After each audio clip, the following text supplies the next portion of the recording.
festività natalizie. Vi manderemo naturalmente un messaggio di calorosi auguri e l'altro appuntamento subito dopo è sabato 12 gennaio, dove visiteremo insieme la mostra di Governi, la mostra di Palazzo Zabarella. E la Fondazione Zabarella riserva sempre al FAI diciamo, un trattamento particolare e per questo noi ringraziamo il Presidente e il dottor Dano. L'orario mi sembra alle ore 10 del mattino di sabato 12 gennaio. Poi sempre a gennaio, il 25, alle 17:45 in Sala Rossini, presenteremo il libro Giuseppe Iappelli, ingegnere, architetto e soldato fra Napoleone e l'Austria. Lo presenterà l'architetto Giulio Muratori, l'autrice è una nostra collega della delegazione FAI di Verona, Anna Maria Conforti Calcagni, che è una storica dell'arte che ha approfondito appunto questi aspetti. Veniamo adesso all'incontro di oggi che è di estremo interesse e io ringrazio la dottoressa Mariangela Brutta Serafini che è un'amica del FAI, un'amica anche mia personale e che ha una grandissima capacità comunicativa. Lei è stata direttore archeologo della Soprintendenza Archeologica del Veneto e ha curato appunto la tutela delle province di Belluno, Treviso, Vicenza, Padova e della città di Padova. Ha condotto moltissimi scavi nel territorio e nei centri urbani e ha collaborato alla progettazione di numerosi musei. È stata direttore del Museo Nazionale a Testino, quindi questo museo importantissimo della civiltà veneta, e ha ideato e organizzato di mostre, attività didattiche, visite tematiche, presentazioni, con speciale attenzione alla comunicazione e alla promozione e con, posso dirlo, numerosissimi riscontri a riguardo. Ha fatto parte del comitato scientifico ed organizzativo della mostra Venetkens, che la ricorderete, la mostra che è stata a Palazzo della Ragione nel 2013, e più recentemente della mostra itinerante Celti sui Monti di Smeralda. Che bel titolo! Ha pubblicato oltre 150 contributi scientifici. Nell'ambito della ricerca i suoi interessi si incentrano sul Veneto nel primo millennio a.C., con particolare riferimento ai rituali funerari, alla formazione, alla trasformazione urbana, agli aspetti del sacro e al celtismo. E quindi voi capite che è la persona veramente più adatta per parlarci della donna in età preromana.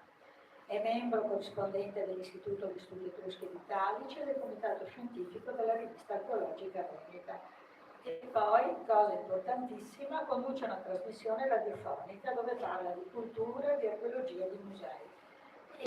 E potete ascoltare ogni martedì mattina alle 10, dalle 10:15 alle 11:45 e una trasmissione 92.7. Ecco, dove si può anche telefonare, quindi si può interagire con lei e i suoi ospiti. Adesso vi auguro un buon ascolto e le passo la parola. Grazie e grazie a Mirella per questo invito che mi onora a parlare qui per voi di una istituzione così importante per la tutela come è il FAI. Questo titolo, Donne in carriera nel Veneto preromano, potrebbe sembrarvi un po' ironico, ma in realtà parte da un assunto ben preciso. La donna nel mondo veneto preromano ha un notevole rilievo sociale, quindi questo è senz'altro l'assunto, il punto di partenza. Lo scenario cronologico di cui ci occuperemo stasera è ovviamente il primo millennio avanti Cristo. So che Francesca Veronese vi ha parlato mercoledì scorso dell'età romana, partendo proprio dal mondo veneto, quindi dovete fare un piccolo salto indietro per riallacciarvi alla figura della donna veneta. E dicevo che tra le società del passato, indubbiamente quella del Veneto preromano è un caso in cui i documenti archeologici, sia sotto forma di immagini che di attributi al femminile, restituiscono un quadro composito, un quadro che ci parla di molteplici profili femminili, dalla popolana alla principessa, dalla sacerdotessa a personaggi divini, come vedremo durante questa chiacchierata, che riflettono competenze e attitudini diverse, quindi, ma che convergono tutte verso una piena partecipazione alla vita sociale. La donna veneta non è una donna invisibile, ha una sua chiara visibilità nella società a tutti gli effetti. Non dico che possiamo parlare di protagonista, ma sicuramente di un piano di rilievo. Quindi è vero che le fonti scritte, i documenti epigrafici, sono su questo tema purtroppo molto scarni, non abbiamo molti dati, ma i documenti archeologici sono davvero preziosi e talvolta anche l'onomastica ci può aiutare a capire meglio questo ruolo emergente. Perché, dicevo, si può affermare questo ruolo? Perché non solo i personaggi più importanti al femminile vengono riprodotti nei bronzetti, nelle lamine, sono questi i documenti archeologici iconografici, ma anche le donne del popolo. E già questo ci fa capire appunto che di questa loro visibilità. Le donne del popolo, soprattutto nella loro veste di devote, come è questa, come ci dice questa immagine di bronzetto votivo proveniente da Este, da un santuario importante, un luogo di culto dedicato ad una divinità femminile che si chiama Reitia, come certamente già sapete. Quindi l'iconografia è tratta dal mondo del culto, ma non solo, come adesso vedremo. E questa è una lamina votiva che riproduce un personaggio femminile, e da questo tipo di lamine si può desumere la ricostruzione di quelli che erano i costumi delle donne venete. Quando diciamo il costume, dobbiamo intendere non una scelta privata. La mattina mi alzo, mi vesto come mi pare. No, il costume è una forma di comunicazione sociale a tutti gli effetti e del resto, se ci pensiamo, è così ancora oggi. Noi ci vestiamo in modo diverso a seconda delle occasioni che vogliamo affrontare. Non solo, ma esibiamo i nostri status symbol, che siano jeans piuttosto che un braccialetto di brillanti, per comunicare chi siamo e a quale era realizzato in tessuti di lino o di lana, ma era soprattutto guarnito di molti accessori, come vedremo via via dalle immagini di questa chiacchierata. Naturalmente il costume si adatta e si adegua alle occasioni. Un'occasione cerimoniale è diversa da quella della vita di tutti i giorni e quindi vediamo qui due esempi, o meglio, un bronzetto votivo da este di una donna a braccia aperte, una devota che sta pregando, ma avrete già colto la differenza con l'immagine precedente. Questa è una donna molto adorna di collane, dotata di una cintura, anzi di un cinturone, poi vedete i braccialetti, la gonna scampanata e ricamata, gli stivali e soprattutto una complessa acconciatura dei capelli che appunto ha suggerito queste ricostruzioni. Questa lamina mi piace farvela vedere qui perché viene da Padova, è una delle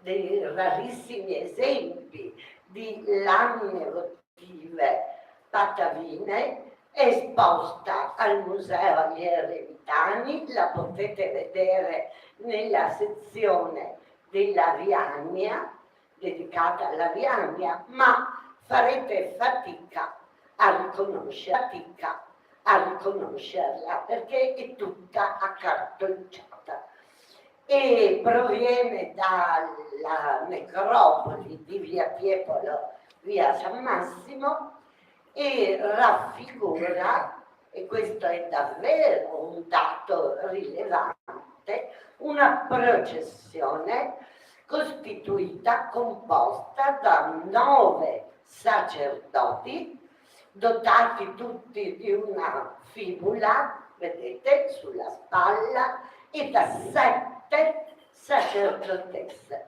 vestite tutte uguali, con una bella collana di perloni, il cinturone a losanga, gli stivali, ma ciò che conta di più forse è il numero 7 come le vestali, a suggerire una possibile analogia, una possibile esistenza anche a Padova e nel Veneto pre-romano di personaggi appartenenti a collegi sacerdotali femminili, ma su questo poi torneremo ancora parlando di Est.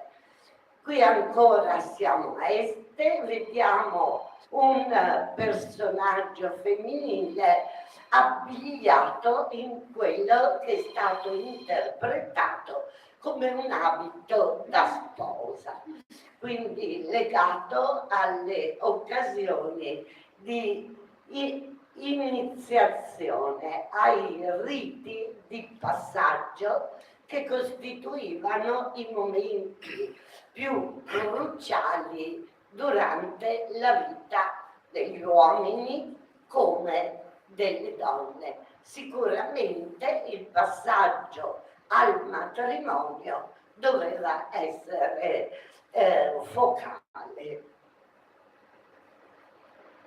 Nei corredi tombali abbiamo invece non una riproduzione di immagini, ma gli oggetti che ci suggeriscono quali dovevano essere gli accessori dell'abbigliamento delle donne sepolte nelle tombe di Est. Dalla cintura, vedete qui il famoso cinturone a losanga che abbiamo visto riprodotto nelle lamine precedenti, ma vediamo anche un buffo vaso, è un bicchiere in realtà, un vaso per bere, magari in occasioni di cerimonie importanti, a forma di stivale.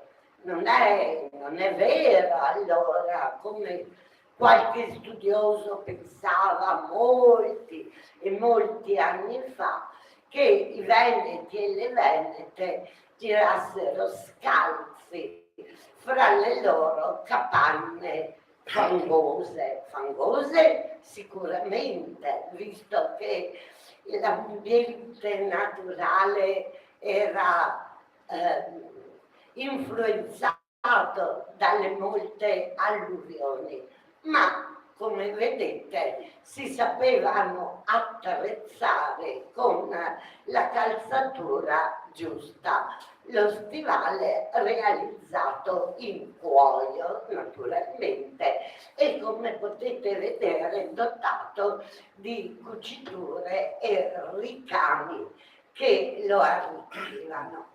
Nei corredi tombali, come vedremo più andando avanti in questa chiacchierata, troveremo anche gli elementi per distinguere le classi di età, oltre che il rango sociale, perché i corredi delle ragazze da marito non sono gli stessi delle matrone, delle donne sposate, così come quelli delle bambine non sono gli stessi da quelli delle artigiane, ad esempio. Questo solo per sottolineare quanto la metafora del corredo tombale fosse parlante per qualificare, per distinguere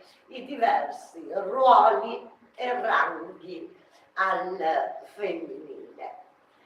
E parliamo ancora di attributi, sicuramente un attributo dominante di primo piano è questo della chiave. Una magnifica chiave di bronzo che abbiamo in questa sua versione integra grazie a un rinvenimento in ambiente sacro dalle parti di Trichiana. Ma di chiavi come questa ne esistevano diverse nelle tombe di Est, che però non erano state riconosciute nella loro funzione perché molto lacunose. Ne esistevano solo parti, l'immanicatura, qualche pendaglio, l'asta che doveva appunto girare, l'asta ricurva che doveva girare nella serratura. Con questo ritrovamento si è meglio potuta capire la funzione di un oggetto così particolare. Particolare perché? Perché la chiave è simbolo del possesso da parte della donna dei beni della famiglia. Dalla cassapanca possiamo pensare della dote nuziale alla dispensa che conteneva le provviste che garantivano il benessere quotidiano. E vi ricordo una bella similitudine con Omero quando racconta della chiave di Penelope appesa alla cintura che tintinnava, esattamente come doveva tintinnare un oggetto come questo, così ricco di pendenti metallici. Qui avrete riconosciuto la copertina del mio PowerPoint, che era un disegno ad opera di Silvia Tinazzo, una brava disegnatrice con cui abbiamo condiviso molti anni di lavoro, e che ricorderete, la copertina riproduce una donna che impugna una chiave e vicino a lei un cane lupo.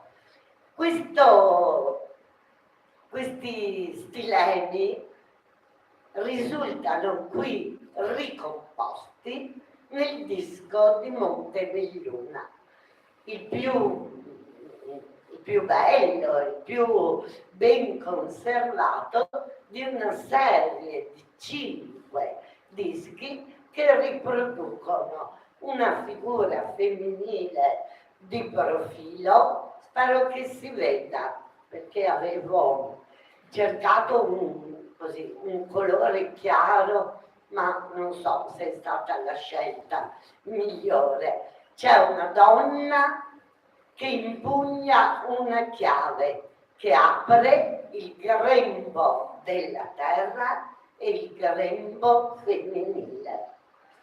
Da una parte, alle sue spalle, un rapace rappresenta il mondo celeste. Il cane lupo rappresenta invece gli inferi, il mondo chtonio che il cane custodisce tradizionalmente.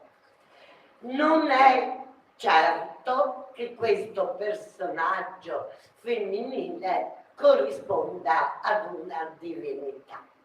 La tentazione di pensarlo è forte, ma il fatto che nessuna immagine, a parte questi dischi, appaia riconducibile a personaggi divini nell'iconografia veneta, ci fa dubitare dell'attribuzione. Potrebbe trattarsi di una sacerdotessa con le sue insegne importanti.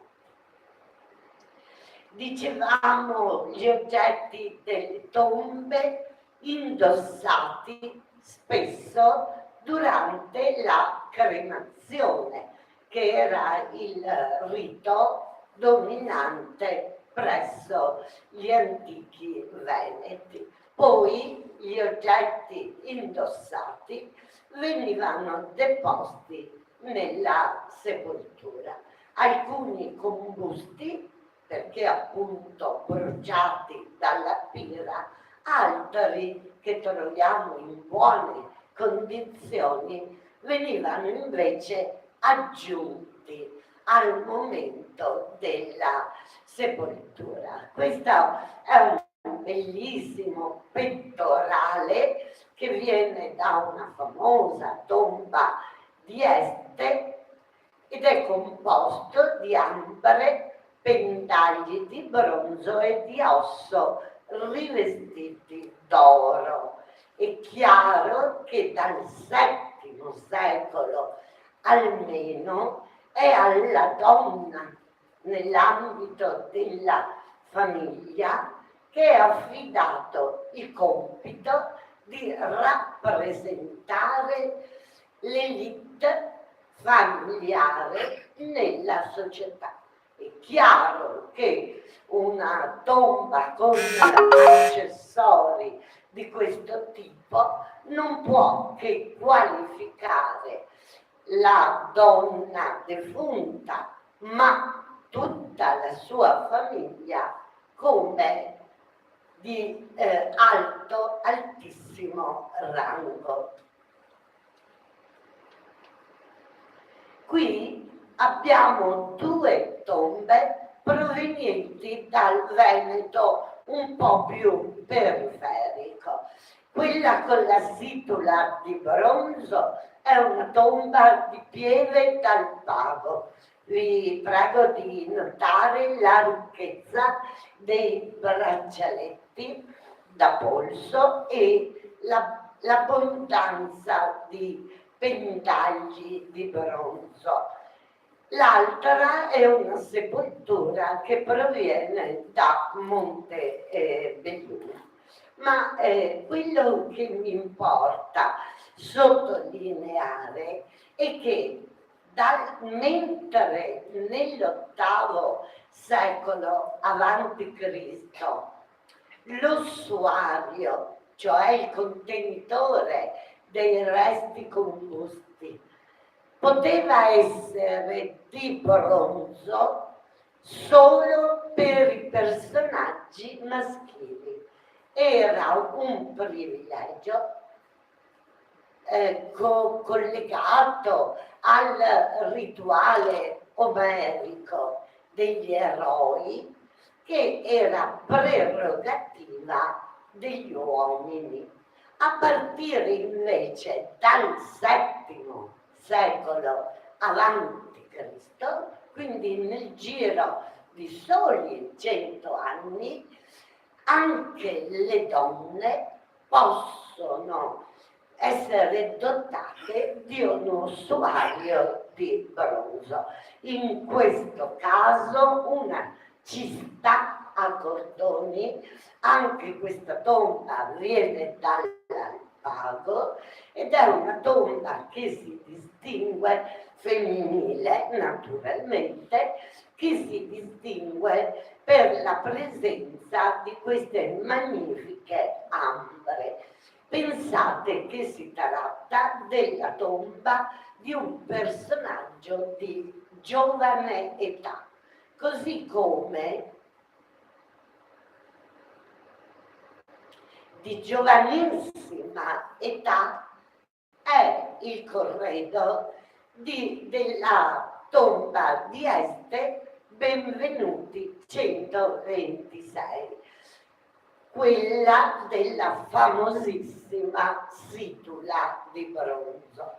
La situla conteneva a sua volta l'ossuario di ceramica che vedete rappresentato nel ripiano inferiore e le cui ossa combuste sono state da pochissimo analizzate e hanno indicato l'età di una bambina di soli 3 anni. Pensate, con una tomba così ricca. Perché? Che cosa ci dice questo rituale attribuito a un personaggio infantile? Che già a partire dalla fine del VII secolo a.C. non conta chi sei stato, cosa hai fatto nella tua vita, qual è stato il tuo mestiere. Conta di chi sei figlio. Quindi la discendenza che prevale sul ruolo sociale. Ecco perché possiamo spiegare questa tomba principesca attribuita ad un individuo così giovane. E del resto, nell'arte delle situle, chi di voi ha visto la mostra Venetians se ne ricorderà, si parla di accoppiamento sacro, si racconta più che si parla, si riproducono scene erotiche, anche piuttosto forti, piuttosto realistiche, come queste e soprattutto questa che chi ha visto appunto Venetians non può dimenticare. È la famosissima pornositula, la definisco così perché tale è stata definita dai giornalisti che hanno usato fiumi di inchiostro per raccontare nei dettagli le posizioni più o meno scabrose o, se vogliamo, o naturali dell'accoppiamento riprodotto sulla fascia inferiore di questo documento eccezionale che proviene dall'Altavo, no? Ancora una volta. Era in periferia che si svolgevano evidentemente in maniera più esplicita questo tipo di temi. Anche le situle precedenti provenivano una da Treviso e una da San Zeno in Val di Non, non a caso. Ma qual è il senso di queste scene erotiche?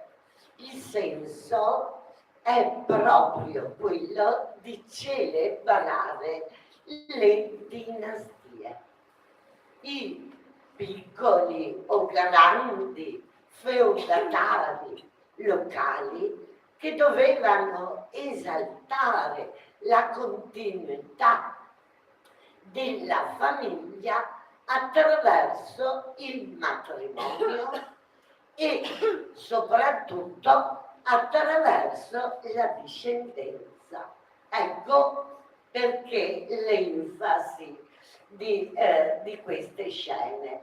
E del resto le nozze cosa dovevano rappresentare per le famiglie importanti dei Veneti antichi? Rappresentavano l'occasione per doni di lusso, come ancora adesso, se ci pensiamo, per arricchire la famiglia con la dote nuziale.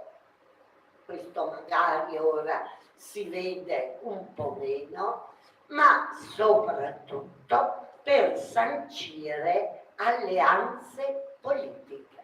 Ecco perché il matrimonio misto era molto in voga, molto usato, e spesso lo straniero è colui che sposa la donna locale, secondo quello che ci racconta anche la storia di De Marato. Vi ricordate De Marato, personaggio che viene da lontano, dalla Grecia, e sposa una giovane ragazza etrusca, istituendo così una nuova famiglia importante. E ancora, se vogliamo, fra gli oggetti che troviamo nelle tombe, ce ne sono alcuni di più chiara, di più esplicita competenza femminile, come gli astucci per cosmetici. Questi provengono da una tomba di Montebelluna e appunto contenevano probabilmente ombretti o qualcosa del genere, perché sicuramente il richiamo all'ideale di bellezza circondava l'identità femminile allora.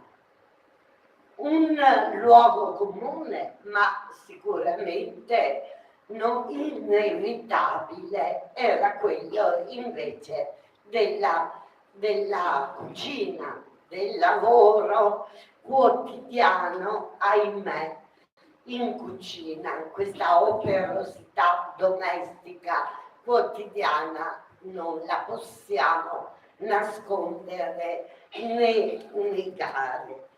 E i ruoli delle donne venete, come di tutte le donne dell'Italia antica in epoca protostorica, erano quelli legati all'attività di produzione dei tessuti, di lavorazione dei tessuti.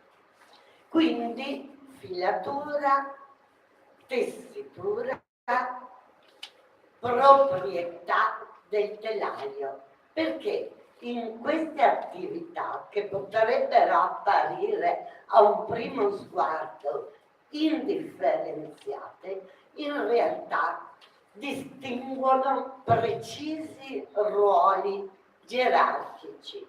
Mi spiego meglio. Filatrici erano tutte o quasi a giudicare dai corredi tombali. Persino le bambine di età molto in tenera età vengono identificate come filatrici, immettendo la fusaiola nella tomba. Questa, come vedete, non è una fusaiola, ma un vero e proprio set. Le dimensioni diverse dovrebbero indicare il tipo di filato, il peso, lo spessore diverso del filato. Questo set di ben 12 fusaiole apparteneva ad un'unica donna filatrice, ma sicuramente oltre al numero anche la presenza di una fusaiola di pasta vitrea ci indica il buon livello di questa filatrice. Invece le tessitrici non erano tutte. Gli attrezzi per la tessitura, i pesi che vedete qui a ciambella e i rocchetti che servivano per tendere il filo, si trovano solo in alcune tombe, indicandoci quindi questa differenziazione di ruolo. Filatrici tutte o quasi, tessitrici alcune, proprietarie del telaio ancora meno. Vedremo tra pochissimo perché attraverso una tomba molto, molto famosa. Certo, va ricordato che la figura della tessitrice è citatissima in Omero, non solo Penelope, ma anche Calipso, ma anche Circe tessevano, e se ricordate tessevano cantando, così come tesseva Tanaquilla, la moglie etrusca di Servio Tullio, che tesse una sontuosa toga scusate, la moglie di Tarquinio Prisco, che tesse la toga per Servio Tullio.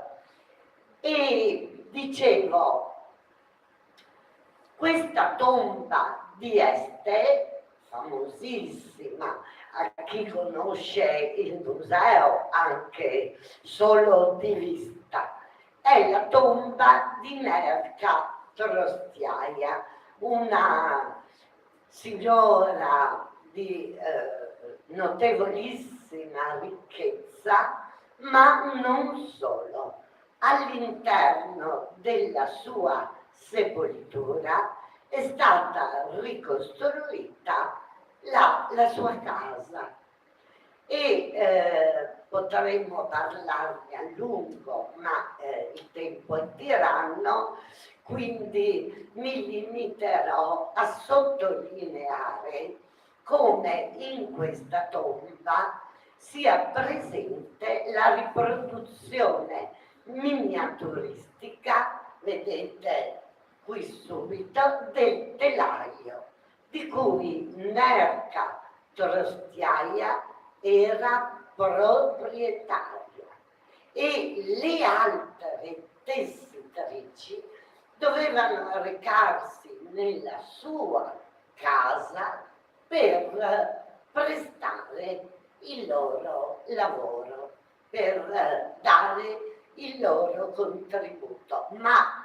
la proprietà dello strumento di produzione è quella che conferisce maggiore autorevolezza, anche se Nerca Trostiaia si distingue per altri attributi, come la parure di gioielli di gusto ellenistico, e che hanno consentito di ricostruire il suo abito secondo il rituale dell'ossuario vestito, che si intende che il vaso era ricoperto da un abito appartenente alla defunta e l'abito stesso guarnito, come potete vedere in ordine anatomico, le collane, gli orecchini sui due lati, le fibule sulle spalle e il portagioie con gli anelli di tipo celtico appesi a questo appunto portagioie che doveva essere indossato sul petto. Sicuramente di questo personaggio femminile, forse appartenente a una famiglia di origine etrusca, si compendiano molte eccellenze, no? Come si dice adesso della donna veneta. Questa è una lamina sempre proveniente da Este, scoperta da una dozzina d'anni nei magazzini del museo. Era lì da tanto tempo, impolverata, incrostata, l'abbiamo presa in mano cercando queste lamine del santuario di Reitia, sceglievamo quelle da restaurare e ci siamo accorti che questa lamina così lacunosa e malconcia riproduce una donna su uno scranno in piedi davanti a un telaio di cui si intravede la trama sotto la lacuna e i contrappesi. Ma non solo, si tratta di una donna accompagnata da un'iscrizione votiva alla dea Reitia e quindi la metafora del legame fra tessitrici e la divinità.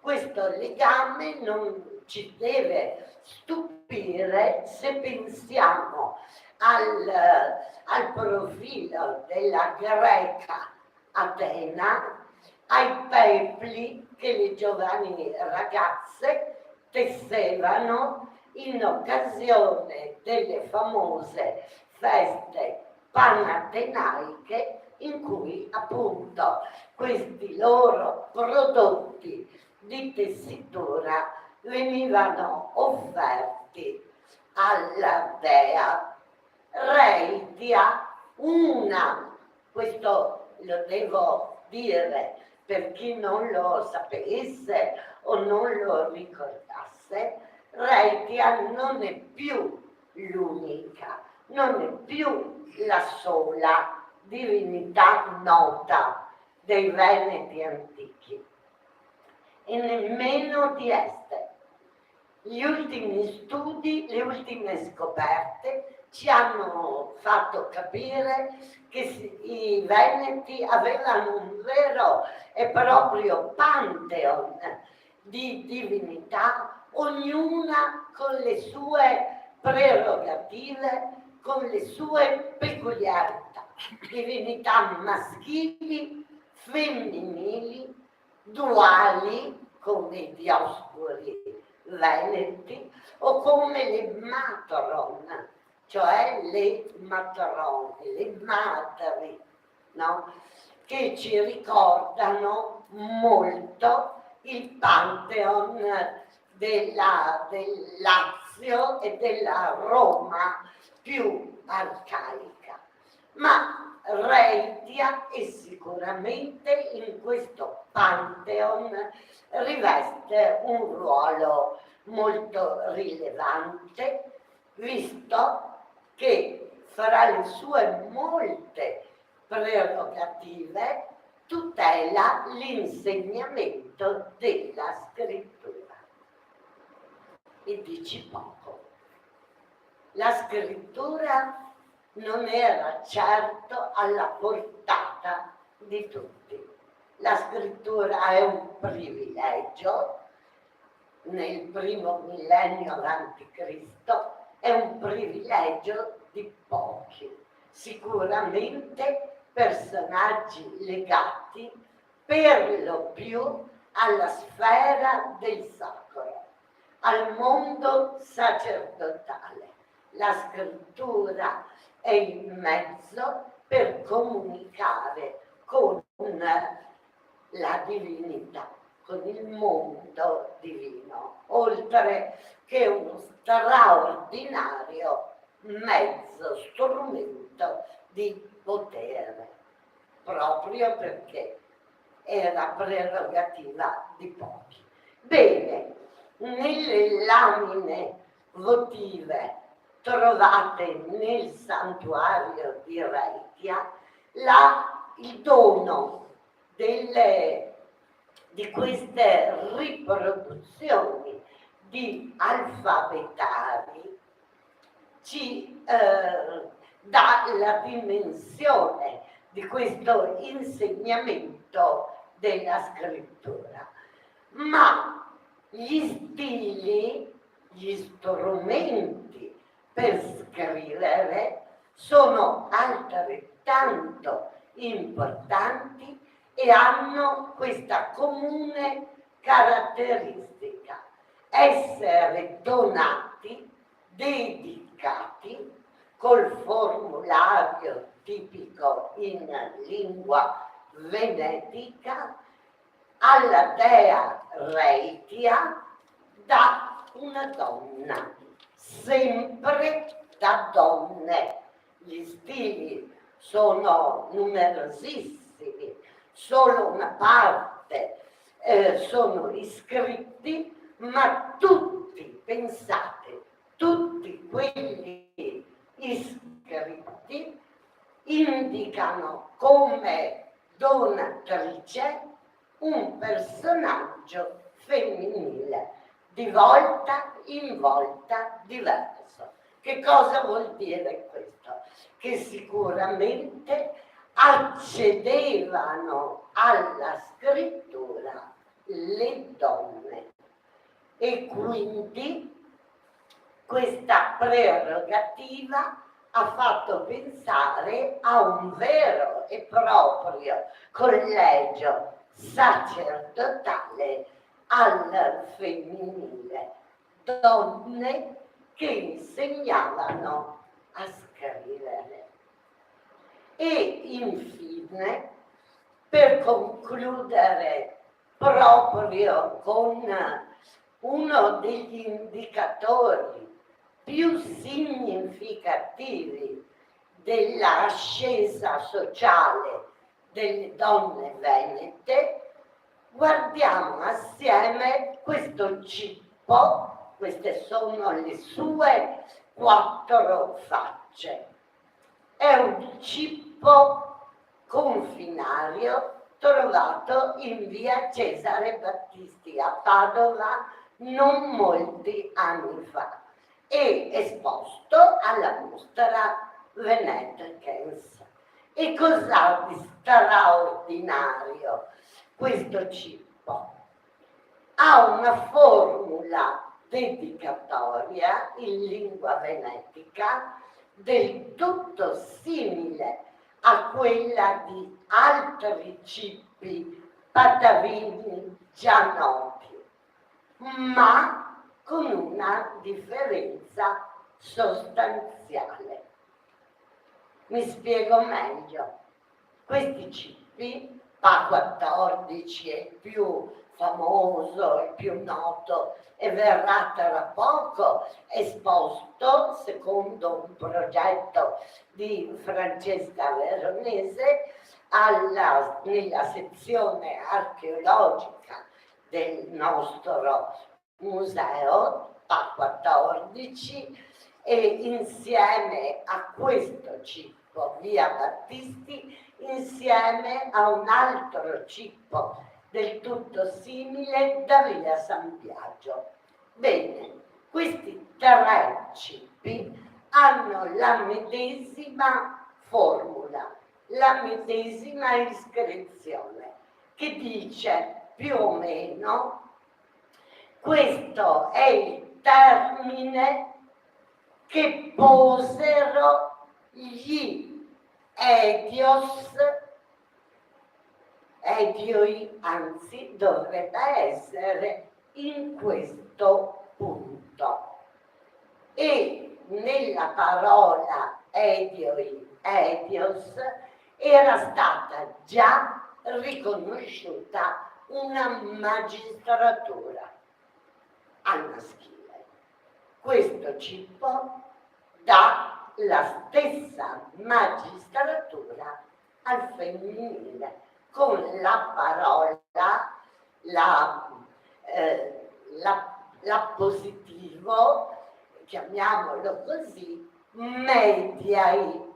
Quindi a Padova nel III secolo c'erano i medioi magistrati e le mediai magistrate.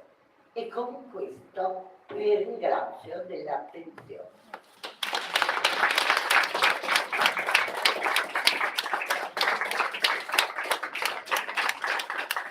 Naturalmente ho cercato di essere per quanto possibile breve, in maniera da lasciare spazio alle vostre curiosità. Io volevo chiederle una cosa, tanto Sì. lei prima ha spiegato la tomba di Este di Nerca Prostiaia.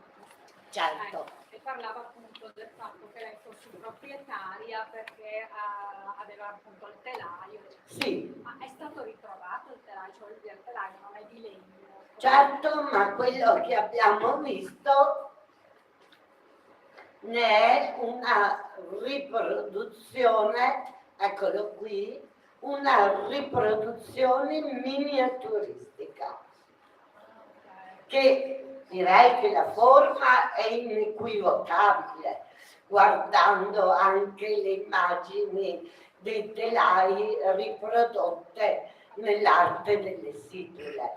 Non solo, ma di telai miniaturistici come questo ne sono stati trovati altri due, in altre due tombe femminili sempre di Este. Grazie. Prego. Volevo chiedere, ma questa società, soprattutto la donna, dimostra di avere delle posizioni sociali importanti? È una società matriarcale? Assolutamente no. Potrei aggiungere purtroppo, ma non serve a niente. Non lo è, e diciamo che questi riferimenti erano stati sviluppati da una studiosa diverse decine di anni fa, che si chiamava Maria Gimbutas, e sulla quale un paio di anni fa proprio a Padova c'è stato un incontro più di stampo antropologico che archeologico. Maria Gimbutas aveva teorizzato, se non un vero e proprio matriarcato, un dominio della donna, soprattutto in chiave di grande madre e di divinità, ma non applicato ai Veneti antichi, bensì alle società della tarda età del bronzo. Purtroppo questa teoria è ormai irrimediabilmente superata. Non c'erano vere e proprie forme di matriarcato nelle società dell'Italia pre-romana. Erano localizzate comunque nella zona più medio orientale. Questo è stato smentito? Diciamo che oggi come oggi le ultime tendenze propendono per un abbassare, ecco, questa definizione di matriarcato. C'è un bel volumetto leggibile, veramente non solo per addetti ai lavori, che deve essere uscito nel 2016, che posso suggerirvi. E gli autori sono Alessandro Guidi e Maria Assunta Cuozzo.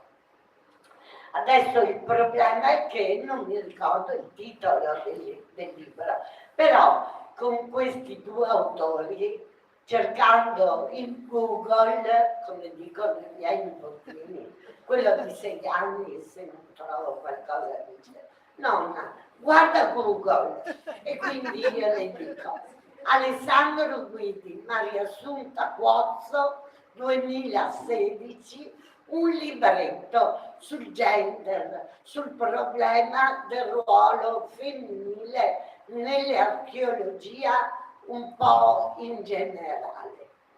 Un libretto leggibile, poi c'è molto, ovviamente, molto di più, ci sono studiose come Bettina Arnold e molte altre, devo dire, che hanno scritto su questo argomento, però in maniera un po' più tecnica.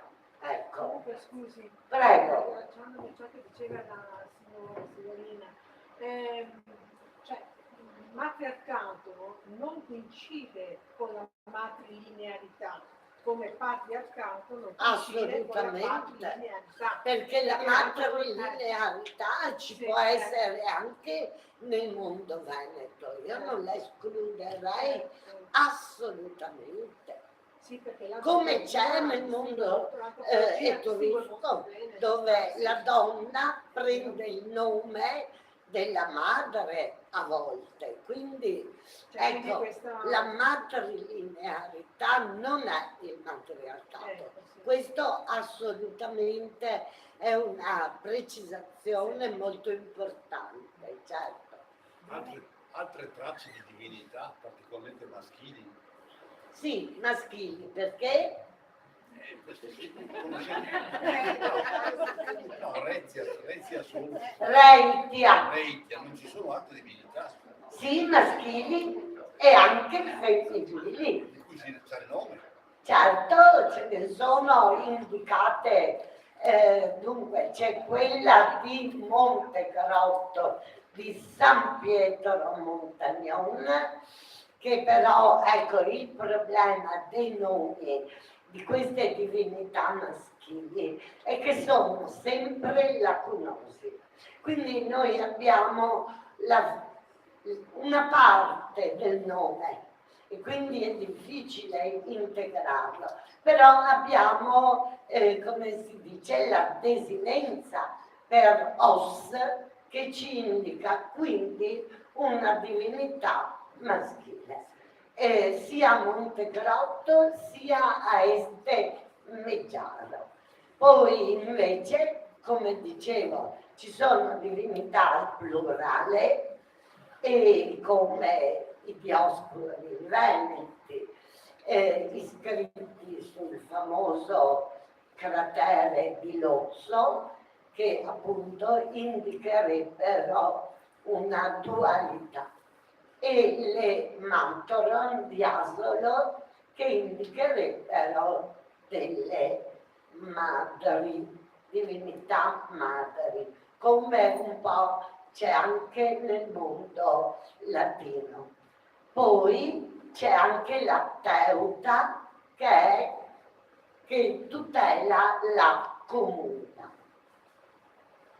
Anche in Cadore ci sono tracce di Reitia. No, in realtà in Cadore è più problematica l'attribuzione. Quello che certo nel santuario di Lagole di Calalzo la divinità dominante è una divinità del tipo marziale, cioè un guerriero, perché vengono dedicati soprattutto spade e immagini di guerrieri, quindi direi che non ci sono dubbi sull'identità maschile della divinità di Lagole. Prego. Riallacciandomi a questo discorso, mi chiedevo il fatto che venga identificata una divinità femminile, diciamo, nella zona preromana di Este, e una divinità maschile nella zona preromana di Padova, nello specifico Reitia e Apolus. Sì, l'equivalente. È l'equivalente. Diciamo, è una semplificazione pensare che le divinità di questa parte fossero maschili. Assolutamente sì, è una semplificazione. Quasi una Non è così. Non è così, Non è. Perché a Este ci sono sia divinità maschili, al santuario di Meggiaro la divinità è maschile e si tratta di un santuario di iniziazione alla guerra, il cui ex voto più frequente è lo scudo miniaturistico, quindi non abbiamo dubbi su questa impronta maschile. Così come a Padova noi sappiamo, anche se non l'abbiamo ancora trovato, ma io spero ancora, che così di vederlo prima o poi questo famosissimo santuario Tempio di Giunone, divinità indubbiamente femminile. Potrei ricordarle ancora quello che ci racconta Strabone quando dice che i Veneti avevano due boschi sacri, uno dedicato ad Era Argiva, cioè la Giunone di Argo, e l'altro ad Artemide Etolica, quindi due donne in due luoghi diversi.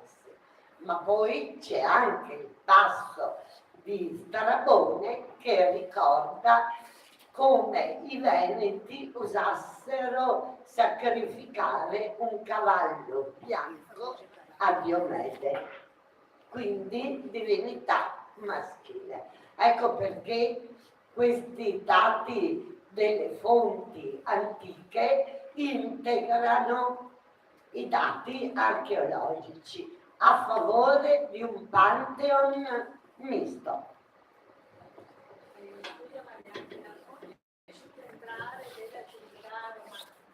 Sì, anche questa nostra è una civiltà, vero Mirella? Il ruolo della donna venga ridimensionato dal punto di vista sociale.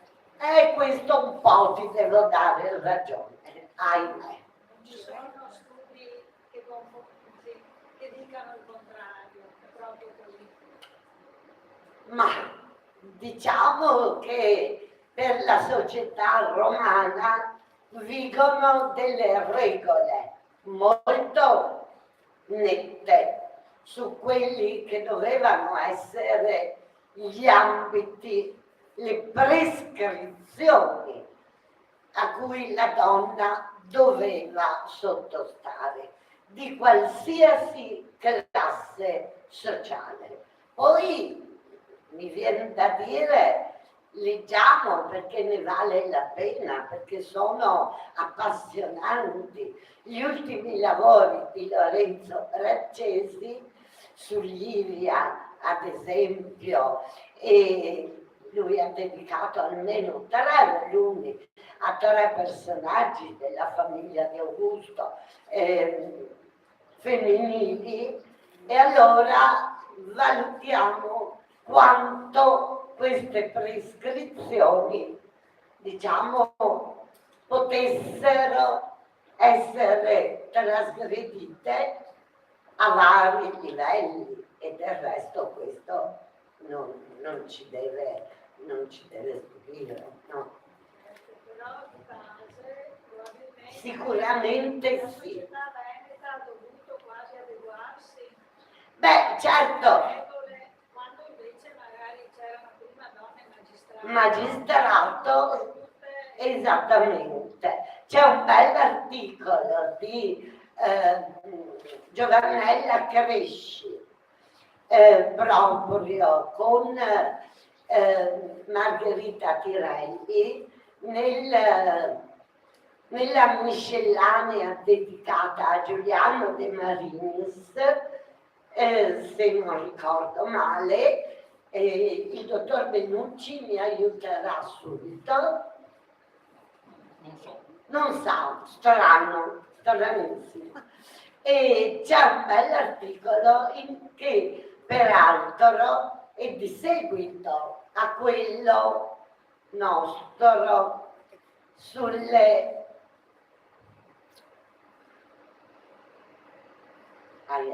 ho sbagliato tutto. Quello, no, adesso non riesco più. Quello sui cibi, che era l'immagine conclusiva di questa chiacchierata, è stato un lavoro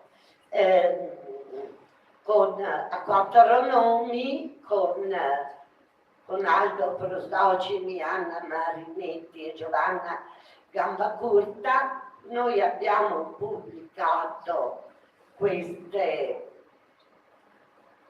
cippi e questa ipotesi, sia ben chiaro, perché è un'ipotesi, di magistratura femminile per queste mediai e Giovannella Cresci e Margherita Tirelli hanno scritto nell'articolo successivo cercando appigli su ipotetiche magistrature romane al femminile, facendo molta fatica.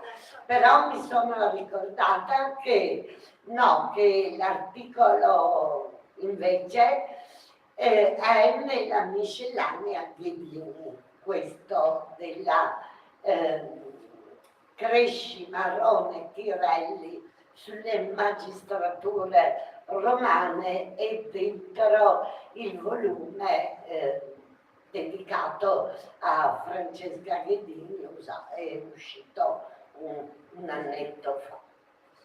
C'era una divinità all'Agro che cominciava per Trimusi. Trimusiate. E sono tracce anche a est e anche in pianura. No, Trimusiate a est no, non c'è.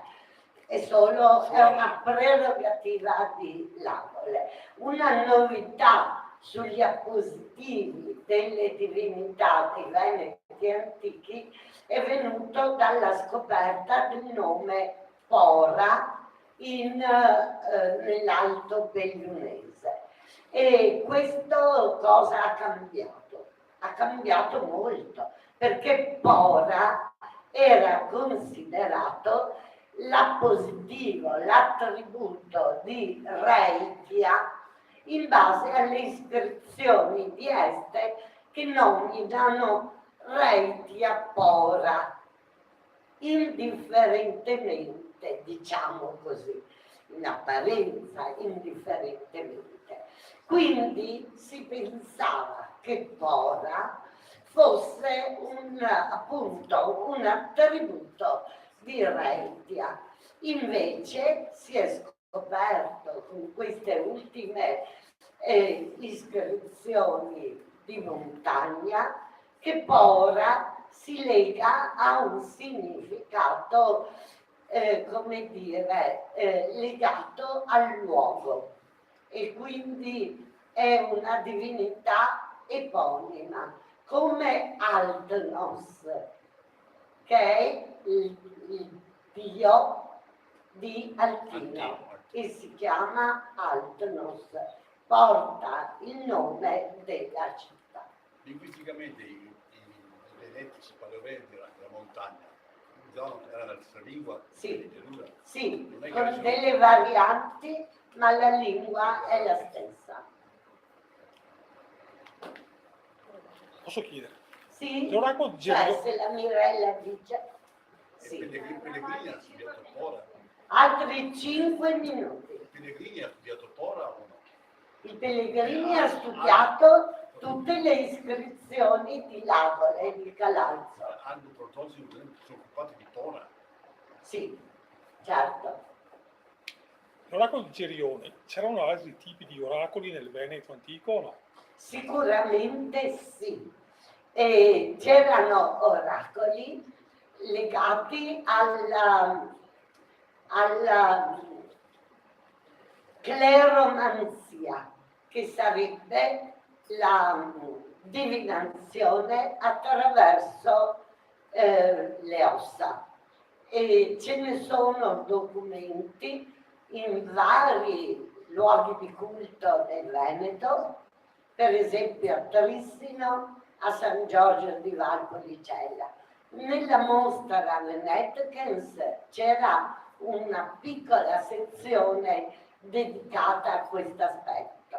Successivamente è uscito un bell'articolo di Giovanna Gambacutta e Mariolina Gamba, un anno o due fa, negli atti del convegno di studi etruschi dell'Etruria Padana, proprio sul culto e della divinazione nel Veneto. Grazie. Glielo consiglio. Grazie.